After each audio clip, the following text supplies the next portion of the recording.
শেখ হাসিনার সরকার ২০২৪ সালের ৫ আগস্ট ছাত্র জনতার অভ্যুত্থানের মুখে পালিয়ে যায়, যা তার সরকারের পতনের সূচনা করে। এই ঘটনার পর ৮ আগস্ট ড মোহাম্মদ ইউনূসের নেতৃত্বে একটি অন্তর্বর্তী সরকার গঠন করা হয়। বর্তমানে দেশে রাজনৈতিক স্থিতিশীলতা ফিরিয়ে আনার জন্য বিভিন্ন সংস্কার উদ্যোগ গ্রহণ করেছে অন্তর্বর্তী সরকারের প্রধান উপদেষ্টা ড মোহাম্মদ ইউনূস। বাংলাদেশে দ্রুততম সময়ের মধ্যে একটি গ্রহণযোগ্য নির্বাচন আয়োজন এবং সেই নির্বাচনে যুক্তরাষ্ট্র ও ভারত কিভাবে সহযোগিতা করতে পারে তা নিয়ে সম্প্রতি দুই দেশের জাতীয় নিরাপত্তা উপদেষ্টা পর্যায়ে বৈঠক অনুষ্ঠিত হয়েছে। ভারতে নিযুক্ত মার্কিন রাষ্ট্রদূত এরিক গারসেটি শনিবার কলকাতায় সাংবাদিকদের সঙ্গে মতবিনিময়কালে এই কথা জানান।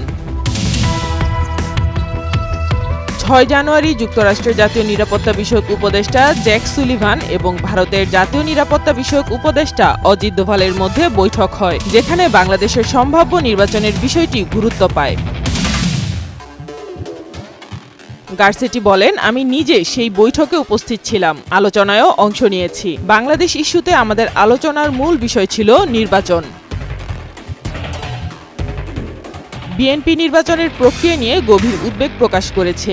জাসদ ইউনূসের অধীনে নির্বাচনের ব্যাপারে সন্দেহ প্রকাশ করেছে। তারা মনে করে যে এই সরকার জনগণের ভোটাধিকারকে খর্ব করছে এবং নির্বাচনকে একটি কৌশল হিসেবে ব্যবহার করছে নিজেদের ক্ষমতা ধরে রাখার জন্য।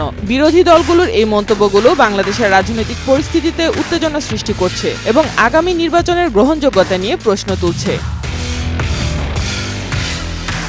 বাংলাদেশের অন্তর্বর্তীকালীন সরকারের প্রধান উপদেষ্টা মোহাম্মদ ইউনূস জানিয়েছেন যে আগামী জাতীয় সংসদ নির্বাচন ২০২৫ সালের শেষ থেকে ২০২৬ সালের প্রথম দিকে অনুষ্ঠিত হতে পারে। তিনি ২০২৪ সালের ১৬ ডিসেম্বর জাতির উদ্দেশ্যে দেওয়া এক ভাষণে এই সময়সূচির সম্ভাবনা উল্লেখ করেন। ডক্টর ইউনূস আরও বলেছেন, নির্বাচনের নির্দিষ্ট সময় নির্ভর করছে দেশের রাজনৈতিক সংস্কারের গতির উপর। তিনি উল্লেখ করে বলেন, জনগণের চাহিদা ও সংস্কারের প্রয়োজনীয়তার ভিত্তিতে নির্বাচনের সময়সূচি নির্ধারিত হবে। নির্বাচনের জন্য দুটি সম্ভাব্য সময়সীমা রয়েছে, ডিসেম্বর ২০২৫ অথবা ২০২৬।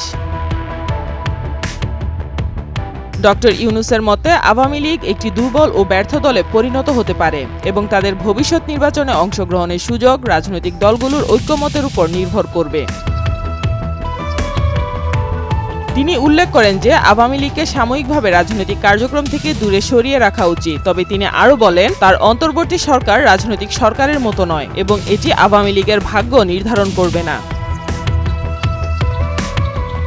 বৈঠকে বাংলাদেশের সংখ্যালঘুদের উপর নিরাপত্তার বিষয়টিও আলোচনা করা হয়। বিদায়ী প্রেসিডেন্ট জো বাইডেন এবং পরবর্তী প্রেসিডেন্ট ডোনাল্ড ট্রাম্প উভয়ই বাংলাদেশের সংখ্যালঘুদের অধিকার ও নিরাপত্তার ব্যাপারে গুরুত্ব আরোপ করেছেন বলে গারসেটি উল্লেখ করেন। সাইমা আক্তার, নয়াদিগন্ত।